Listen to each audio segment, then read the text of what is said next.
true or false, we should never bring our outside knowledge into the LSAT. And wow, 45% of you said true to that. I don't know where you heard that, but that is most definitely wrong. You're not supposed to shut off your outside knowledge. The LSAT is easy frequently because of common sense reasons.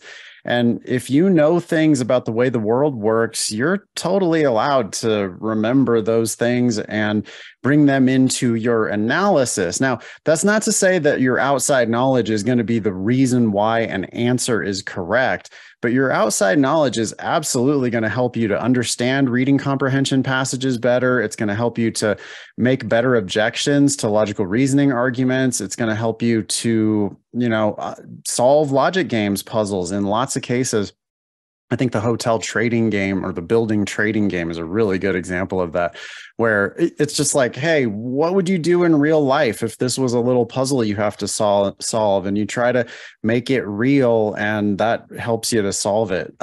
There are certain question types, like sometimes on logical reasoning, it's going to ask you based on the information above, which one of the following must be true. And on that type of a question, yeah, you can't answer it based on your opinion or based on outside facts. You have to pick an answer that's justified by the facts that they gave you on the page.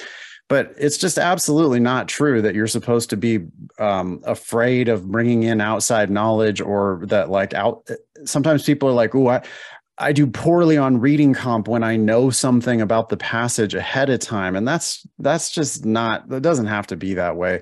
Your outside knowledge can absolutely help you to have some context to understand what's there.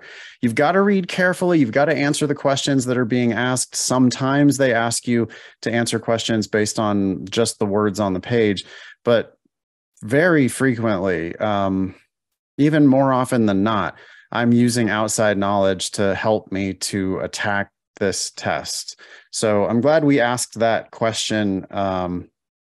Anybody have follow-ups about that? Andrew says I had to use common sense on the Zephyr Airlines game. Absolutely. Common sense in terms of what, Andrew? You drew a map to solve the puzzle?